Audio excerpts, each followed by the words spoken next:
Evening, people, and welcome to another transfer special show from Vienna. I did mention it yesterday that it's a bit of a regular theme now, but it will be throughout the summer. But you're not going to get the old, boring, long-winded introduction from me because I hear these boys have been practicing a slightly different chant. We got promised one, Avi and Chin, last show that you guys are going to come out with one. Thuram, Chip, whatever he's called today, Uncle John, aka Blue Chip, whatever he calls himself on a show-to-show basis. He even said he might even chip in with a few French words. But today, you guys, I hear you've been practicing a new song. So you've got, I'm going to count you in. Take it away after practicing anything. 1, 2, 3. Alex McAllister, Thuram trap. Alex McAllister is majestic. Yogan wanted to. Wait, look at him. Yogan wanted a World Cup winning star, and he went to Alex Mac. No, I don't even know the words. Avi, I don't even know the words. Avi, shut up. You know what?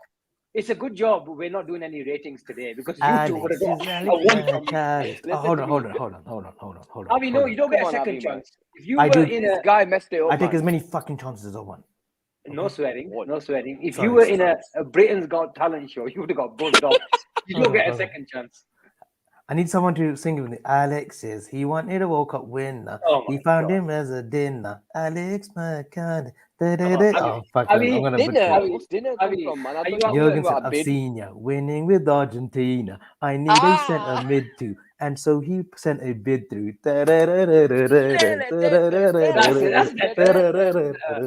We just needed another word, man. We didn't have the word. Sorry, guys. Hey, listen. If that was cringy, if that was cheesy, I don't give a shit. I'm here for it. Avi, are you at work? I'm at work. That's why I'm whispering today. Just do one thing for me, please. Don't ever give up that daytime job. Day job. I won't. Well, look, whatever it is, you know, it wasn't exactly the X Factor, but mind you hear a bit of karaoke there as well, so it's a bit similar to that. But we've had an interesting day. I've seen plenty of those gifts that, you know, so fans have been waiting around as Avi cracks up a can. But it's not time to celebrate just yet, Avi, because some logistical reasons that we didn't get the big announcement today. Yeah, and I think someone just said it was like the same day when Joyce broke the Fakir news that deal had collapsed. So I think sometimes when they say logical reason, this is paperwork, international clearance, even though he's Argentinian, even though he's playing in England and stuff. I think they just need to do the necessary paperwork. It could just be that Brighton want to say that they got this amount of money for him in the media, and Liverpool are saying no, but we want to say that we've got him for this much, probably be undisclosed. I don't think there's anything to worry about, ladies and gentlemen. Sometimes it just takes another day or so. He's done his medical. I believe that wages, everything has been agreed. So it's just, you know, Thursday. Gene, Avi says there's nothing to worry about, but Ben comes out with an interesting fact. So I don't want to sort of alarm you, but let's read it out. Don't want to alarm anybody. Listen, that's the day when Paul Joyce said we're signing Fakir on Friday. The only good thing is it's Thursday tomorrow, and it's not Friday. Exactly. That Fakir Friday, man, I think it killed us all, didn't it? But listen, I have nothing to worry about. McAllister's never had I've got my World Cup as well, mate, for McAllister. Don't worry, guys. Got my World Cup. Got my World Cup, mate. Got my World Cup as well. There you go. Okay, look before you start, Gene, if there's been a few comments as well in the section. Unfortunately, Neil Jones was supposed to be on tonight. It was a transfer special, but due to late work commitments, he's had to postpone. So if you're probably thinking, where the hell is Neil Jones? We're coming on for him. But I'm sure, as you've seen, these two will keep you entertained throughout the best part of an hour. And Neil Jones sends his apologies to all our viewers as well. But he's promised that he owes us one. So maybe we can get him twice a week now going forward. But I don't know. But we hope everything's okay and it's nothing too serious. But he'll be on our screens back very, very soon. But Gene, before you got rudely interrupted by the World Cup, you were saying something. I forgot what I was saying. I'll be honest with you. I'm not lying. Fakir Friday. Yeah, look, Fakir Friday. I think that shook us all. I think that's one that we'll never forget.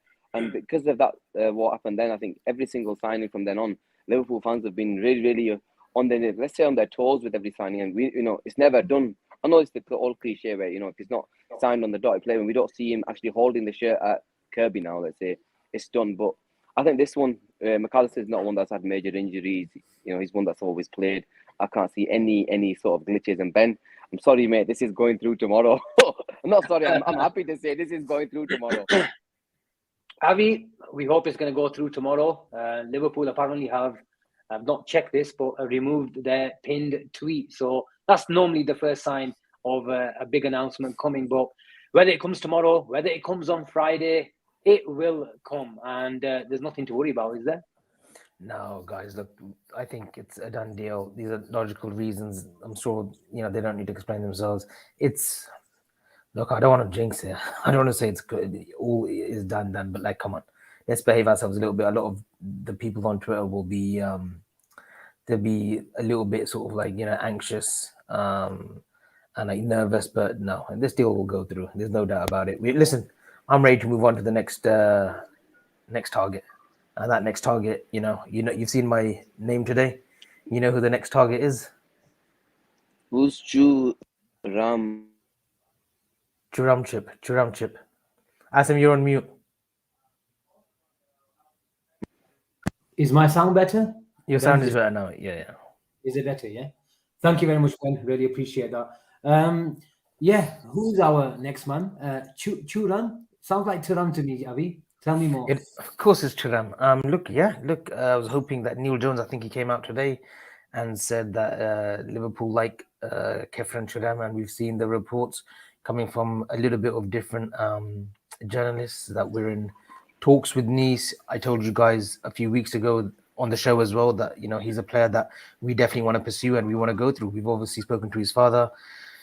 Klopp seems sort of relaxed from the signs, from what we're reading, and I think the player wants to join Liverpool too, and I think his father wants him at Liverpool, and I'm hoping on Thursday, Friday, another 2-3 days, we actually get sort of affirmative action from the club that it's moving along nicely. So that's the next target for me, and hopefully we can push this through. Yeah, Avi, I must come before we go into the Thuram and Koné and Veiga and everyone else that's been linked with Liverpool recently, all that sort of chatter to come. But we have to ask, how the hell did Liverpool get Alexis McAllister for a bloody $5? And we got some change back as well. If any club's good at looking at blueprints and fine prints, it's our football club. How many times have we sort of looked at release clauses, and Listen, Adam Lallana fees? Lallana must have made that phone call, man. I'm using this as a microphone. Why are you using that World Cup as a microphone? I'm using it as a microphone today. Hey, listen, we've got a World Cup winner. We haven't had a World Cup winner in our squad since Torres, Reina, Arbeloa. So it's a dedication to Mac Thursday.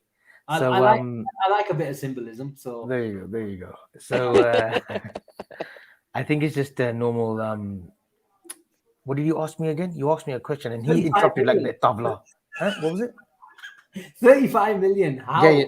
Obviously, look, we're clever when it comes to this kind of stuff. Whoever the sporting director is, I'm sure it's been leaked. Of course, it's been leaked that there's a clause, and that's why we probably jumped ahead of the top teams. And people say, "Oh, United weren't in for him," or other fans who are saying, "Oh, we never wanted him." No, Alexis McAllister can play at the very top level. We saw him perform and put in a clinic in the first 60 minutes of the World Cup final against a great France team, a very good France team.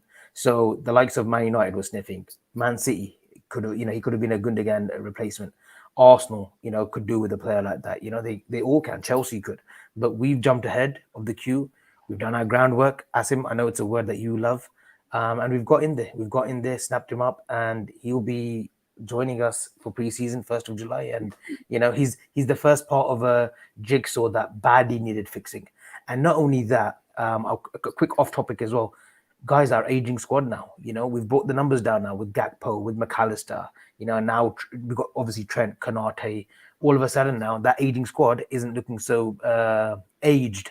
We've brought the numbers down in terms of age, and hopefully, if we do complete the Frenchman, the signing of Kefren Thuram, he's 21, so the numbers come even down. The average of the whole 11 comes down drastically.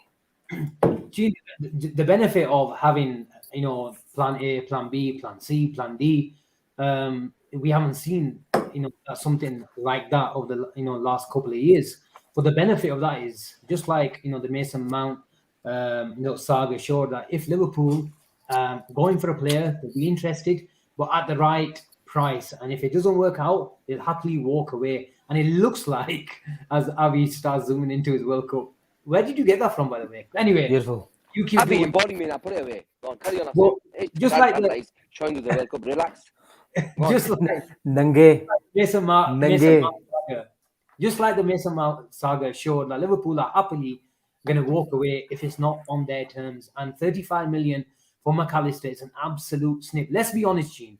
Throughout the summer, winter, we've been talking about 50, 60, 70 million. And every Liverpool fan had some sort of justification. He's a World Cup winner. He's exactly what we need. Brighton are run by mathematicians and really shrewd businessmen. They get the price that they want. They only sell on their terms as well. So all these... Put it this way, the guy that signed that contract from Brighton getting shot tomorrow at 35 million. I feel sorry for that lad. Whoever he is out there, man, he's getting it. Look, Asim, I think the clause. I think his contract was running out, and I think to be fair to Brighton, they wanted to get him wrapped up. A bit of a distortion back. Or, listen, let me have the night off. You take the night off. You're too much sound. Too much sound on your thing. Custom is true. Is it serious, Asim? Yeah. It is. It might be your phone that's resting. I'll come back out. Fuck him up for the night. Stop swearing, man. Got microphone problems, so it looks like it's give him the night off. Yeah, that's it. That's better. It's being you again. He's in the sin bin. He's in the sin bin for 5 minutes. Listen, today's show. I know people want to hear about football, this and that, but can we just have a relaxed show? We've brought a World Cup winner. We've enticed and we've lured one of the best midfielders of the World Cup. It's a celebration, Asim. Gene or no Gene. Neil Jones or no Neil Jones. It's unfortunate that they both can't make it now. Gene, forget him now. It's me and you. It's the A&A show. It's the A team. It's actually the A team tonight. He's just come back in backstage. Shall we add him? Yeah, go on at him again. It's because these AirPods. But listen, people are asking about Manu Koné. Look, I'm not an ITK, guys. I am honestly not. The names that I got given was Kefren Thuram, obviously the Jude. I'll come to that. Jude Bellingham is probably going to be a Real Madrid player now. It's 100% probably done now, but 99.9%, apart from the fine details. He wasn't a Liverpool player. And people say, why would we sign him? Look at the numbers. Well, he's a generational talent. We should have got Jude Bellingham in. Yes, it's great being linked with Koné, Thuram, McAllister. If we get those three in, that's a great sort of summer window. And FSG have sort of rectified the mistakes for the last 2 summers. But at the end of the day, Jude Bellingham is a player that we courted for 18 months. So let's not completely cut slack. There's still slack to be put on the board, the management as well. Tushimani was a player that would have revolutionized our midfield.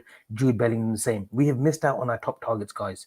Yes, I'm trying to be positive, and I am positive, but there's still a little bit of negative in the window that Jude Bellingham was pursued, and we haven't got that deal done. And it could just well be, I know there's few people saying that Jude's rejected us. I don't think that was it. If we really wanted to push, we should have got Jude in and still had enough money to bring in another 2 midfielders. That isn't the case. We move on. We wish Jude the best. As Liverpool fans, we shouldn't have any negativity towards any player that has picked a club which was on par with Liverpool. Let's not make no mistake about it. Real Madrid is a prestigious club. Good luck to him. Hopefully he has the career that he's meant to have, and that's it. We walk on. I don't like to see people saying, he can F off this and that. He's a kid. He's 19 years old. He's pursuing his dream to be a footballer, and he's going to Real Madrid, which fair play to him. Fair bollocks to his dad to get that deal done, to all his agents. We wish him well, and we move as well. We move on, and the players that we're being linked with, they're exceptional talents. They may not be at the same ceiling as Jude right now, but believe you me, Kefren Thuram, Asim, is a game changer in this Liverpool team. He will be the dog's bollocks within 6-7 months. Once he's fully integrated in this Liverpool team, he's going to be a scary, scary prospect. Watch out for all those rats, all the 19 other rats, right, in the Premier League. We're coming for them. I'm telling you, we're winning this league. We're going to obliterate every single opposition team next season. We're coming. We're hungry this season. We're going to be hungry next season. That's it. Shall we look at what Kefren Thuram is going to bring into this Liverpool team then? Into a bit of further detail. I know it's a bit of a transfer show, but we're speculating as to what he brings to this team, what we've been missing. And you know me, with my little slides, I like to give a bit of insight to our viewers and yourself, Avi, because you take a lot of interest into this. As Mr. Chin comes back in stage, he was upside down for a second, Oh, but no. he's in. He's taken a slightly different. Obviously, Avi gets shivers when I come in because he knows he's getting it. Anyway, carry on. Anyway, carry on. Obviously, he doesn't want me on the chat. He knows the score. Anyway, go on, carry on. Well, yeah, look, it's interesting to see where Kefren Thuram is going to fit into this team. I see him, even though he started as a number 6 and 8, I see him more as 8/10. He's obviously got defensive abilities, as his season map shows, but all of his good sort of actions, generally speaking, are in the sort of higher final third. If you see and compare this season map, I actually should have got it, so it's my bad. Compared to someone like Koné, I think Koné can be a proper 6 in a lone, a 4-3-3, a lone 6. Kefren Thuram is more of a 6 in a double pivot.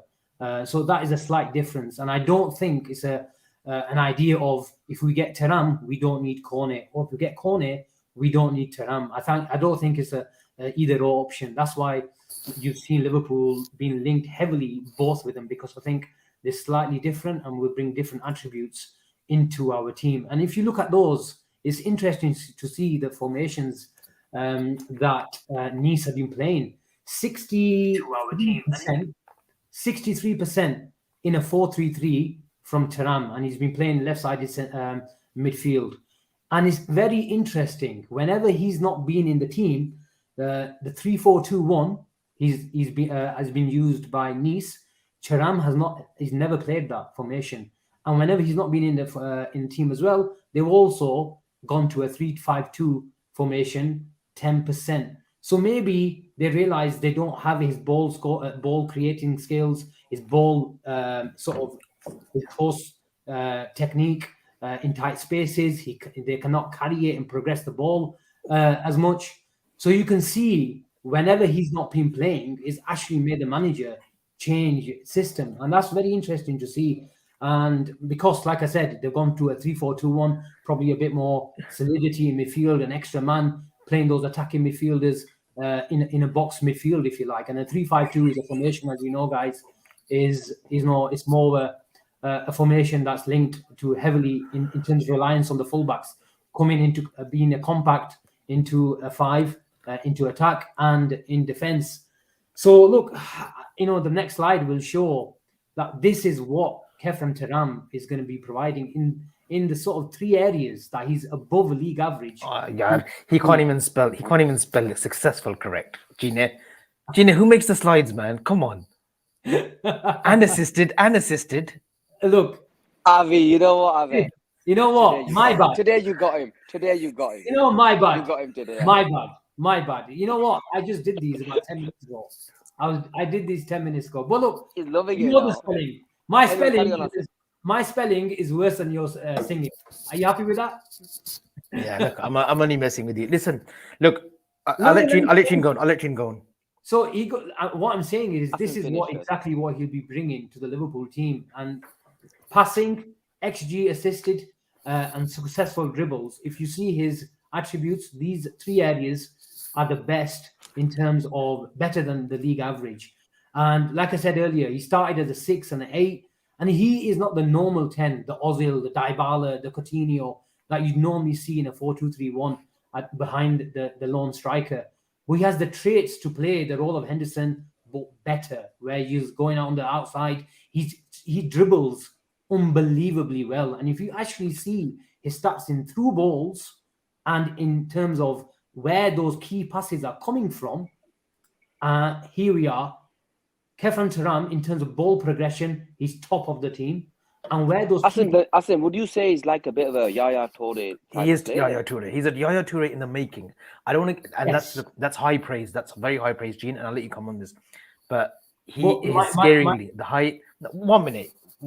My conclusion, Avi, before you go, if you look at those central areas where those 32 passes, key passes and assists have come from, is generally in the central areas, which suggests Liverpool, if they have to go by these stats, and we know every single team does have their analytics before a player comes through the doors, it might be a Gakpo where we bring him in, where we see him on the left, and then we see him on the right side of midfield, and then we see him in the Bobby Firmino role. Versatility. The summer of versatility. McAllister, Thuram, all these players, Curtis Jones even, they're versatile players. Bajicic, he can play a 6 or an 8 or even a right back position like he did when he first joined from Celta Vigo for the reserves team, for the under-18s. He's a versatile player. And that's what we're looking for, our midfield areas. And Koné, again, if he's the player that we're looking at and we're serious about him, another versatile 6'8". We've got But different... Klopp has always liked players that can play in multiple positions. And that's the key to Liverpool, players that are able to move across whenever wanted, that can kind of into sort of change. I do still think, look, they have their set sort of position, and they will most likely play that. I don't know if I sound all right, but anyway. Much better. Okay. HD. Yeah, right. Anyway, but generally speaking, but I think there will be I know I gave Avi a load of crap with you I think it was a week ago, when we had that chat about McAllister playing on the left. There will be some sort of interchanging, and there will be fluidity within our side, but these players, Klopp still likes structure to his team. It won't be, let's say, a Man City where they can, move across and go, create triangles all over the shop sort of thing. But I think we will be able. Versatility will come. But I think as long as we bring in the right sort of players, and look, Kefren Thuram, Asim, for what I've not seen much of him, but what I've seen of him, the guy's a powerhouse, man, and that is the biggest compliment I can give him. We need a powerhouse. We haven't had a proper powerhouse for a while, and he's got the skill. He's got the skill set. Technically, he's decent. He's only 21. There's so much. Yaya Toure was the centre back at that time. So you've got to understand that in a few years' time, if he can improve, let's say, the final third in terms of goals and assists, let's say, we have got a player on our hands. And yes, he's 21. He can. That doesn't mean he can't still come into our side straight and hit the ball, hit the ground running. And I think he will. But let's see. End of the day, look, we're talking about Kefren Thuram like he's already at Anfield. Avi, 100% Gene's right. He's not at Anfield. Avi, can you pay attention, please? 1 minute you're faffing around with your World Cup. Listen, I'm allowed. Listen, Mummy. Asim, keep a bit of decorum. Asim, every channel is a podcast. Every channel that I've represented in the past, okay? As a clown. Blue chip does the fuck he wants. No one, no matter how big of a dog that you may be, tells me what to do. Okay, and that's maybe why I've been sacked from all these channels too, for misbehavior. But I'm going to do what I want today. Listen, I'm literally over the moon. And listen, I'm going to be... Why are you over the moon? Listen, we've got a World Cup winner. A legitimate player. And Gene said he's going to be our most expensive buy. But he ain't going to be our most expensive buy. Sorry. Oi, it was Asim. Get your facts. Sorry. I apologize. Trying to come for me. So tries to do whatever he can to come for me. Don't worry, I'm going to get him Nangazo. I'm going to get him Nangazo. Don't worry. Asim, you said he's going to be our most expensive buy. Another flaw today. So not only can you not spell properly, you don't even know facts properly either. Asim, he's after you today. Can I speak now? Can I speak? You may, Mr. Amiri. I will turn the page of all the times that you've got it wrong. So where shall I start? People know I'm a clown. Listen, I play the role of the clown. I play the role of the clown time in and time again. That's fine. No, all seriousness. Kefren Thuram, hopefully it's moving nicely. Fabrizio said, we're in talks. We're a little bit more advanced than that. And I've been giving everyone sort of updates that, look, we're a little bit more advanced than what the media is suggesting.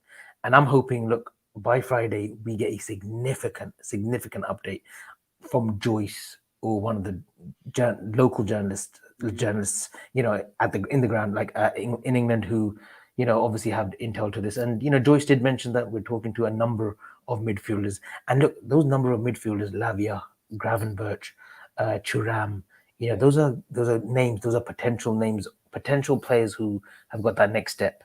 But they can easily get to that next step very quickly under Jurgen Klopp. It won't take 2-3 years. Gravenberch can be more of a complete player within months under Klopp. Same with Romeo Lavia. Same with Kefren Thuram. Kefren Thuram right now, if you mentioned those three, I know Lavia is a little bit of a 6, more of a 6 than a progressive sort of 8. I think Thuram's ceiling right now is above them both quite considerably. Gene, Avi mentioned Fabrizio Romano, and he said Liverpool have asked for a bit of time just to get McAllister over the line and signed and sealed. Is that a bit of a dangerous game though? If that is true, that in this transfer game, especially with other suitors sniffing around, it can be slightly different because when you come back to the table, the whole situation can change. Yeah, look, there is a slight concern, but generally speaking, Liverpool just do their groundwork pretty early, unless somebody comes in with a stupid offer. And if Avi's speaking about Lilian Thuram wanting his son to go and play for Liverpool, and if that's the drive behind it, then why not? I can't see any issues with it. And if we want a bit of time, fair play. I genuinely believe it. If Thuram is a target and we want him, and like Avi says, if his dad wants us to come, I think we'll sign him. And it makes sense because the fee is around the sort of fee that Liverpool are willing to sort of pay for players this summer. It's not a stupid amount. He's a decent player. He's got all the attributes, the high ceiling. I think I can't see us getting gazumped by another side unless somebody is willing to pay stupid money. And I know PSG, there were links to PSG that they were interested in stuff, but I think that's more or less got Ugarte. They got more chance of buying his. They've got more chance of getting his brother Marcus Thuram, who they are, from what I know, from what Moby kind of mentioned, and the reports out there that Marcus Thuram is actually close to signing for PSG, but that's nothing. There's nothing to do there with Kefren Thuram. Avi, I like this team that Liverpool, and the team that was being tonight. That Ash says, can we claim we're signing a World Cup winner's son? So got a World Cup winner through the door, a World Cup winner's son. Maybe next, and Liverpool are buying winners, and that's the exact mentality that you need. Whether it's the World Cup winner himself or a World Cup winning mentality running through your veins. And we've mentioned about characteristics as well. The characteristics that we're looking for, like McAllister, like a Kefren Thuram, who are being nurtured by their father, and it seems as though their father is.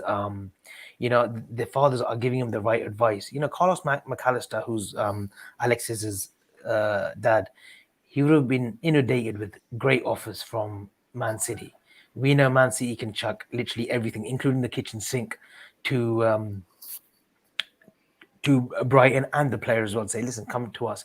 But obviously, we've done the work early. Obviously, they might have spoken to Jurgen as well behind the scenes, and we've shown him a blueprint of how we expect McAllister to be set up in our team for next season, and that's persuaded them to say, listen, money isn't everything. It's where I feel that my son will establish himself and not just be a number, not just a statistic. He's gonna write his own story. Alexis McAllister and the likes of Kefren Thuram, if that gets done, they will write their own story. They will be Kefren Thuram, not Lillian's son, not Carlos's son.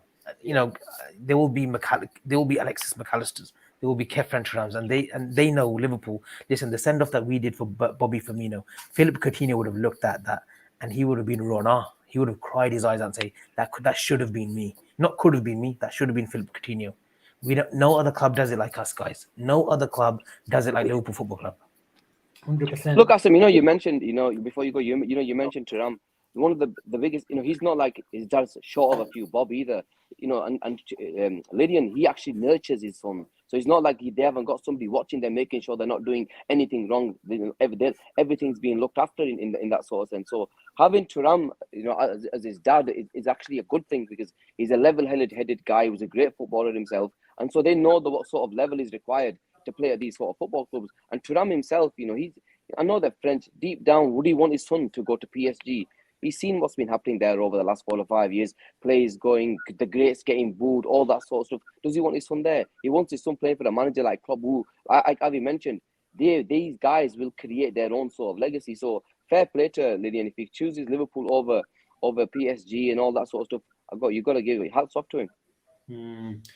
Look, we've had all the positivity for the last 29 minutes, and it's only right if we bring in Mr. Positive. BNR as Mr. Positive. Waxy, how are we doing? Hope you well. I thought it was Husama. It looked like Don Husama. Well, he's got a different account. A clone, but Waxy, how are we doing? Hope you well, man. All right, good, thanks. Good, lads. How's it going? You've been keeping Oh, everyone. yeah. Listen, we've got no Oh, respect. you know, for Abby, Waxy. can you just show for a second? No. I told you I'm gonna put on mute because it's my party today. I know, Asim, Waxy, I got to apologize. I put him on mute, Waxy. Waxy, you don't understand. These I know actually you put your a fair mic. that. These for your fair that. Listen, Waxy, Asim, Gene, we've disrespected you today because you deserve salute, Mar. Salute him, boys, both of you. Salute Maro, yeah. Asim, I'll salute salute myself. Waxy. Yeah, there you go. Waxy knows what I think of him. Waxy only makes an appearance once a year. Got to give him a salute, Mar. Waxy, you know what you should have done? You change your name to Neil Jones like Avi does. He was exclusive after exclusive. What, Waxy Jones, yeah? As soon as you said, yeah, Mbappe's next, we're really interested in. But Waxy, what do you make of the whole last couple of days? And obviously, hopefully, we get Alexis McAllister. Apparently, he's going to sign the contract tomorrow. Correct me if I'm wrong. I think Fabrizio said he's going to be officially a Liverpool player tomorrow. Yeah, sign the contract. Probably like I think the mention of logistics is paperwork, the transfer, the money to Brighton, all that kind of stuff. That's probably all the logistical work. I know that the transfer window hasn't opened yet as well, so that's opening on the 14th of June. I think another player that I was excited about, similar to McAllister, was Enzo Fernandez. I think beginning of last season, and Enzo was at Benfica. I'm getting the same vibes. I'm excited by a player. When we were linked to Enzo, I thought, you know what, we're going to get a player, like a decent player. Obviously, Enzo didn't come. Obviously, that was a disappointment. But I'm getting the same vibes, similar to that with McAllister. I think he's going to be a fantastic player. I think he's the exact player that we need. Similar to, I don't know if you say Gino Wijnaldum, similar in certain aspects.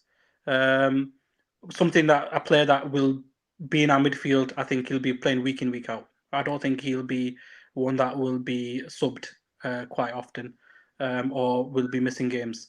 Like I think Moby Hack mentioned that he only missed 4 games, I think, in the last 4 seasons. Yeah. So that shows that we need players that can get away from our medical team, because we see a lot of players are in the medical department at the moment with our club. So I think McAllister, I think, is a fantastic signing. I've seen him play with Brighton. He played against us, and I thought he was fantastic. The way he was playing against us, against our midfield, he was just phenomenal. So 35 million, I personally don't think it's 35 million. I think it's 35 million like the upfront fee. There will be add-ons and stuff like that with it as well. Hence why some people are saying 55. But anything below 60, 50 to 60, we would have still said, yeah, perfect signing. So no one would be not happy if it was 50 million. Max, it's not going to be 25 plus 25 in add-ons.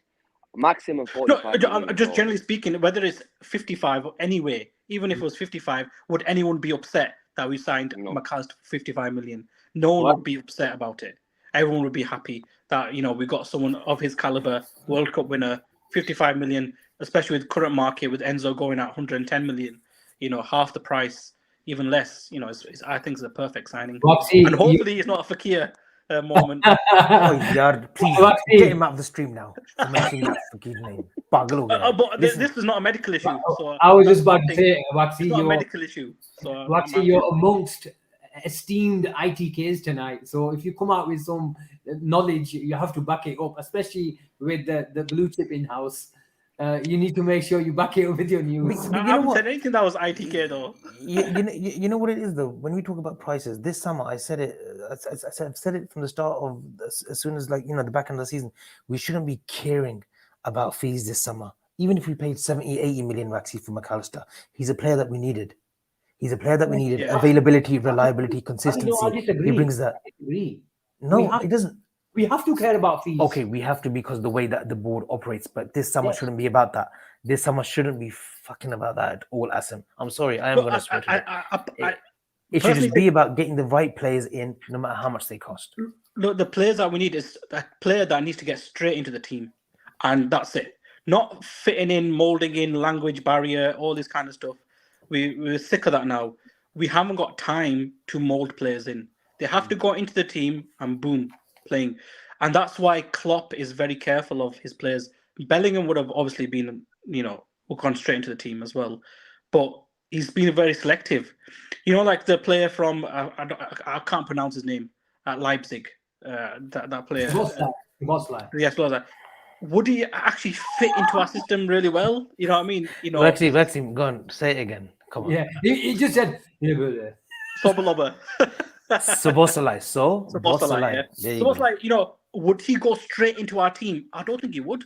I think Klopp would have to get molded into the team, take 4 months, 6 months, whatever, to get into our team. Whereas McAllister, boom, straight in. Thuram, I think he would. Again, it's difficult because it's Premier League. It's not the French league. He goes straight in, man. The left hand side, right hand side goes straight in. The 60, okay, fair. I don't mind, if he plays for Beanie or whatever, bloody blah, that's fine. But players like him, they gotta know that they're gonna come in and play. Give him a chance. Who's in the right hand side? He's gonna take the place of Hendo. With all due respect, Hendo's been shite this year. And to be fair, he's got away with it. So, but don't you think McAllister and Thuram play in the same position? I think Thuram can play on the right hand side. That's no issue with Thuram playing on the right hand side. Well, I've seen him playing with Nice, and he's played majority on the left of midfield. I haven't seen him play on the right, apart from the Asim's video. Apart from Asim's video, that clip that he put over the goals that he scored, I'm sure that was on the right. But from the left, I've seen predominantly on the left. Like McAllister. McAllister plays on the left in the 8. McAllister, look. But I'm saying that would McAllister and Thuram both fit into that same mold in midfield?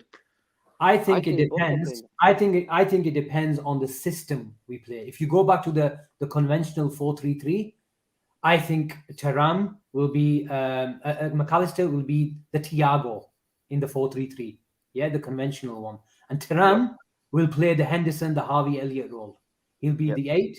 He'll be the 10. But Thiago, what was Thiago's position though? Was it on the left or Thiago's the right? position is the double pivot effectively. When we have the ball, Thiago is parallel in most occasions to Fabinho, picking up the ball from the left-sided centre back, Van Dijk, picking up those controller positions. And I think that's what McAllister's biggest asset is. I know he's got 10 goals, about 5 are penalties, but if you speak to Brighton fans, they actually tell you he does the he's very neat and tidy. So it looks the easy part of football, but the build-up in the first phases, second phases, is underestimated and it's undervalued amongst football fans.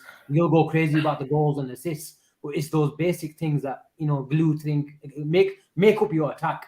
But in a more 4-3-3 that we've seen later on in the latter parts of the stages, then I could see Kefren Thuram playing the right-sided 8 and playing the sort of 10 from the right side. Yes, Waxy, he's been playing mostly, like I showed earlier, I think in the 4-3-3, 66% for Nice. And you're right, he is a brilliant player, deep progressions, carrying the ball unbelievably well. But a lot of his traits are through balls and dribbles into the box, because that will make space for the likes of Salah, for the likes of Nunes, for the likes of Gakpo and Diaz on the left-hand side. It's about bringing players that are not positional, but also fluid as well. And that's what I think we will get. This sort of formation that we're going to play is going to be possession-based, but also, the Jurgen Klopp blueprint on it, where you're going to see 100-mile-an-hour football at times, because we've got the ability and the tools to do it. But my question would be, obviously, to you guys, is if we bring in Thuram, Koné, and McAllister, we've also got Fabinho, Jones. Where would Trent fit in this system then? Because we know that him playing in the double pivot in the 6 has worked well for us. Him moving back to right back to fit in our new signings, would that be an option, or would we look at moving Trent back into the double 6? Then where would Thuram then fit in, and where would Koné fit in if we had both of them come in? I understand rotation. But we need to look at what's our best 11. And that best 11 needs to be played week in, week out. I think actually what it is that we love fluidity in this team. And Thuram, on that right-hand side, he will provide the physicality, the energy as well to cover for Trent. So they will rotate. Trent will go into that, role of the double pivot. And when we're attacking or when we've got the ball, a 3-2-2 system. But what's the beauty of this is Fabinho may not play as a 6 He may not be always selected as a 6. Thuram can play that 6, or a Koné could play that 6. It will be heavily rotated, I believe, this midfield area. In the league, I think Klopp will go with his shoe-in, like probably like a Fabinho, a Trent when we got the ball, a McAllister and a Thuram, and then Koné rotating with Fabinho. You know, once Koné is adapted to the league, once he's had 3-4 months in, like Fabinho did when he first joined, like Oxlade did, I think he will gradually replace Fabinho as a 6 if the reports are true about Koné.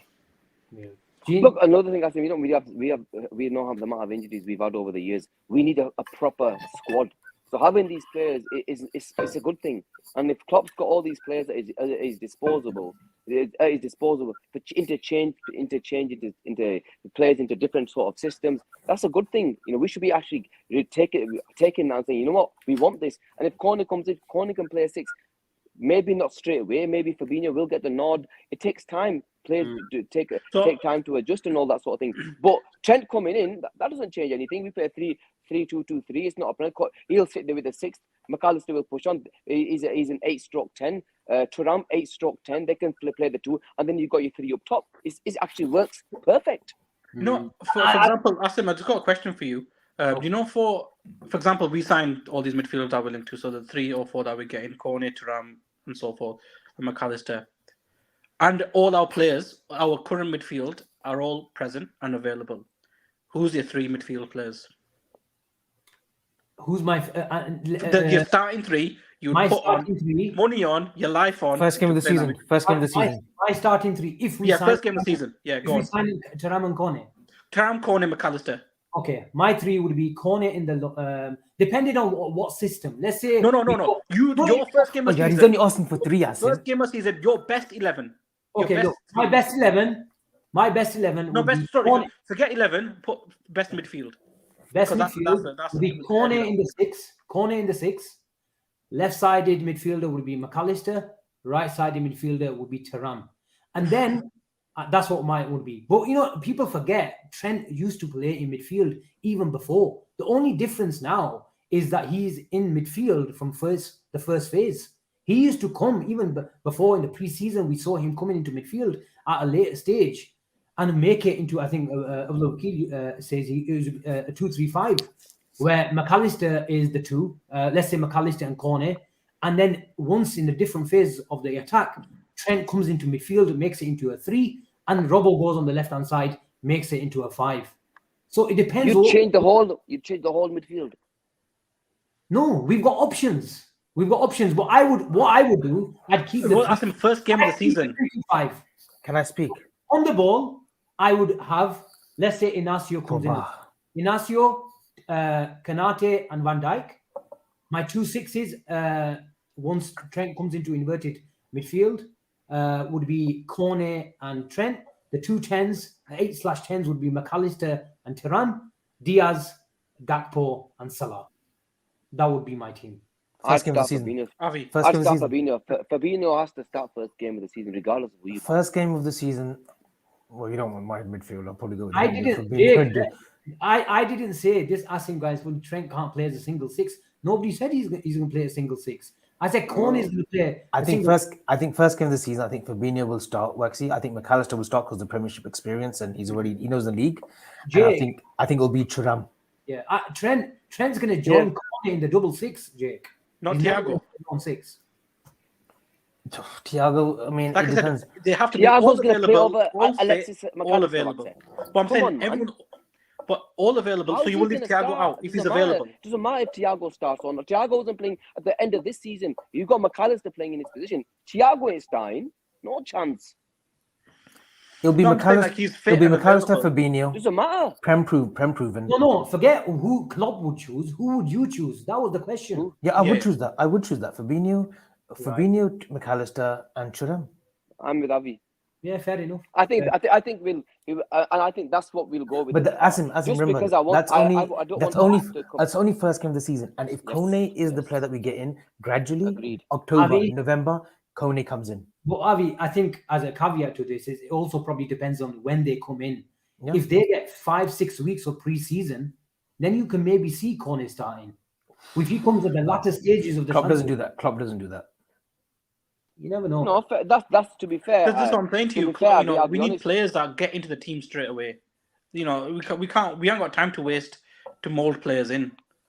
You know, But Waxy, but you know, we're Waxy, buying any we're buying side. young players. We're buying Thuram and Koné, who are 21, 22. And Koné last season at Mönchengladbach, yes, he looks good, and a few like compilations of him, he looks good, but he had a bit of an inconsistent season, just like Mönchengladbach did. So you know, he's not the complete midfielder yet. Nabil Fakir says, Nabil Umar says, let's sign them first. But So yeah, Nabil, we're here to speculate. We're here to talk about it. But Avi, look, I get that point. I think it's fair enough that Fabinho, especially if you judge him on the latter stages of the season, where we bought a few more bodies around him, he looked not the Fabinho of old, but he looked like he was improving, and he improved a lot. He was a bit more tenacious in the tackle. And like I said, if you've got bodies around Fabinho, then he can be a bit more aggressive as well. Just like we saw Trent being very, very aggressive and getting those counter-press recoveries in, just like Fab.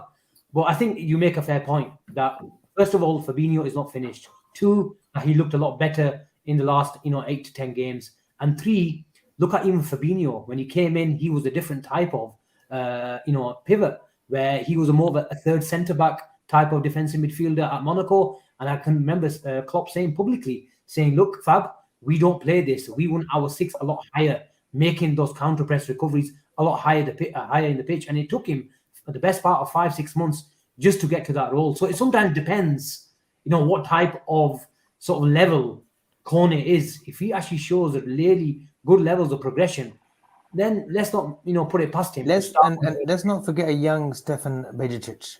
I'm telling you guys now, he's going to be the one next season to look out for too. He's going to be the dark horse. Everyone's, because he's been injured. You're right. You mentioned that 3 players are going to be the main players. People have forgotten. Where's he going to play? Listen, you don't dare interrupt me above. You don't interrupt me, okay? Gina, listen. Bajicic, people have kind of slept on him because he's been injured. But he will come next season. His time will come. He'll be 18 next season. A little bit of mass, physicality, he'll be a player to look out for. Well, look, remember, Asim, you put it in my thinking as well, and you're correct. He can play the right centre back role as well. He's actually a centre back when he came from Celta Vigo. So there's something there again, versatility. Yeah, 100%. And Gene, get off your phone. Have some manners, man. Get off your phone. Is this guy trying to tell me about manners? He's been faffing around for the 47 minutes. He's been playing around with his, I was going to call it something, but mate. Woke up. We've got a super chat. Thank you very much. It's the first one of the night. Jay the activist goes, Koné loves to push forward from deep. Who wants to take that? Has anyone seen a lot of Koné, or is it a bit like me? He does. He's a ball carrier. He is a ball carrier. He's just not one of those like Fabinho, get the ball and progressive pass. He can make up yards. He can get out of trouble. Again, like Gini Wijnaldum used to get bombarded or used to get pressed, and he would get himself out of a wiggle. Koné is the same. He can. He's got that sort of facility to do that. But I do see him as a 6. But he can play an 8 role. He can play the 8 as well, very comfortably. But I like the fact that he can do that though, because there's so many instances where Trent is the last midfielder who receives the ball from the centre back. I don't want Fabinho to be stood right next to him. I actually want whoever our next midfielder is, and if it's Koné who's slightly further forward when Trent's receiving the ball, it's good for us because it gives us more options in the attacking third. I want that. I don't want them sat next to each other. Get the further forward. Trent's good enough to play the pass. You have to trust Trent. And if especially if you've got 3 centre-backs behind him, you've got to give Trent the trust to get forward. So let it be. I'm actually glad that he's got that in him. So I'm actually happy that he's got that in terms of his play. TK, okay, there's a question, interesting question. We've sort of concentrated on the middle part of the pitch. I know there's the saying goes that if you win the battle in midfield, you win the game. But there is an area that is going to be addressed this summer as well, guys, and it's the defense. And we've got links with VDV. I know we've got Virgil van Dijk already at the club, but VVD, Van der Ven, isn't it? VDV, that's the one. Is another player that we've been linked with. Is the German links going to be taken advantage of? Is Virgil van Dijk going to pick up the form that we've been seeing him play at that level for the last couple of years? And that's what Sagir asks. Can Virgil van Dijk get back to his best? Or is this his final year? And it's an interesting question. Oh, yaar, mainu jana pena hai, yaar. I have to go. All right, you go. I have Okay, to go. Okay, do Guys, one. Go on, do just one. give us All one right. last pick up of the trophy. No, give a look, isn't it? There you go, guys. There you go. Waxy, it was a pleasure. Hopefully see you next year again. Thank you. One and out, one and done. Gina, I'm gonna catch up with you in a bit. Asim, the less said about your performance today, the better. So, guys, God bless you all. Love you all. Yeah. Tal theek hai. Bye. Okay. Take care. Khuda boys. Bye. Yeah, I don't know. This guy, man, was something wrong with him today? I'm telling you, something wasn't right with him today. But look, on a serious note, in terms of the question, is Virgil van Dijk? It's a difficult one because Van Dijk. When you say Van Dijk back to his best, I think it's impossible that we will see Van Dijk at his best, because that level that he was at, you're talking probably arguably one of the best defenders to ever played in the Premier League. So that level probably not. I still think Van Dijk can be at a level where he's probably, let's say, one of the best centre backs in the league. Of course, he's still good enough to play at that sort of level. Yes, and I think he's got at least 2 more seasons. Look, we struggled all over the pitch last season. So last season, look, the year before that, I thought Van Dijk did really well. Now with Koné, a proper midfield in front of him, I think the defense will be a lot better as well. So we'll have to wait and see. I can understand where people said there was instances last season that he looked lethargic at times, slow at times. Like there was instances where players would just walk past him, and that's because we've never seen anything like that. It hurt, and seeing Van Dijk, it's only because his levels are so high. Him somebody beating Van Dijk was such a big thing. But on a serious note, look, maybe not to the level that he was previously, but I still think he's still a level above everybody else. Waxy, I think with Van Dijk, obviously the injury, obviously that is a big issue. It will always be for any player, especially an ACL coming back, to get him back to your usual self from that kind of injury. It's near impossible medically as well. Van Dijk is going to work 2 ways. Obviously, I personally think he's been off it this season gone. I don't think he's been at his best. He's had some poor, I'd say, decision making more than his play. I think his decision making has been poor at certain times of the season. So there's 2 things that'll go with these kind of players get older. They go past their peak and they decline. So going on a decline, that can happen. But I feel as though Van Dijk needs to change his game. When you get older, defensively, you sort of change you adapt, don't you? You change your game a little bit, your style a little bit. And I think Van Dijk should do it. So this high line that we play, I don't think Van Dijk can play that anymore. I don't think he's slightly drop off in pace, maybe a little bit, reading of the game a little bit up, especially higher. I think we might not be able to work with that with Van Dijk, personally speaking. So I think maybe changing a little bit of the tactics, the way he plays a little bit, he can still be the best if he adjusts his game, the way he plays. That's why I see. Or it can just be a decline, and players do have a decline, and that's why 2 ways is going to be. Yeah, I think it's a bit of a culmination of things, guys. Where, as Atik says, look, instability all around the pitch didn't help the defense. How many times have we seen they didn't need to snuff out danger because Fab or Gini or Endo snuffed it out in front of them? It didn't let it go. And how many times have we discussed over the season where Liverpool have faced more chances? I think it was only compared to Fulham. So if you're facing shots, if you're facing chances, you're facing defenders running at you. And I think that was a really stark difference in this season to yesteryears, where a lot of attackers gained a bit of confidence with they realized maybe this guy's played a bit too much football, before the World Cup. And even after the World Cup, when he came, we're so reliant on this guy in terms of the switch, in terms of all the winning the first ball, so we don't have to win the second ball. He is an integral part to this, team. It doesn't matter how much of a 70% Van Dijk still gets into the Liverpool team. Let's not make no mistake about it, because he can still give us a 6, 7 out of 10.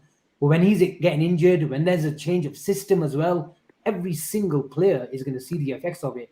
So I think we just need a bit of stability all around the team, and stability brings confidence. And hopefully we get that straight away from the word go.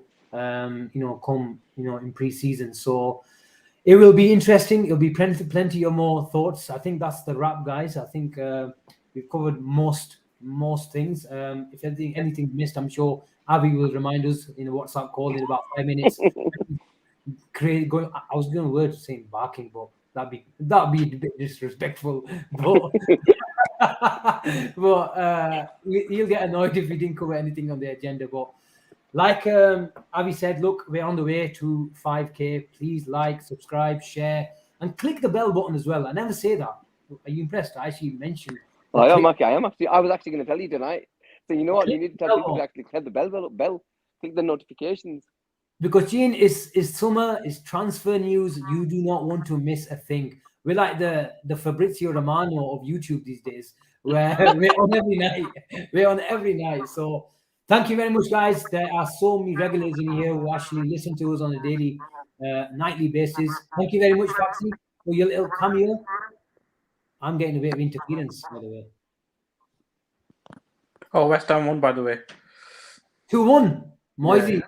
Bloody hell. I'm actually glad for him, man. I know he took a lot of stake. I know he's ex-Everton as well, but he's an old man now, and at least he can cherish that little cup in his retirement. He's won a trophy now, isn't it? So Yeah, exactly. We need to sign Gerard Bowen now. Oh, whatever. Maybe. Anyway, that tells you something. The show's done. Okay, brilliant. Thank you very much, guys. We shall see what's happening across the pond, maybe tomorrow on Friday. I don't know, but let's see what Avi says on Twitter. He says, he does what he wants, so we'll wait for him to say something. But that was it was supposed to be a transfer special. It was a transfer special without Neil Jones. Stay tuned for the replacement show when that is announced. We'll try to get him ASAP. If not, we'll try to get him, maybe twice next week. Thanks for watching, and peace out. Take care.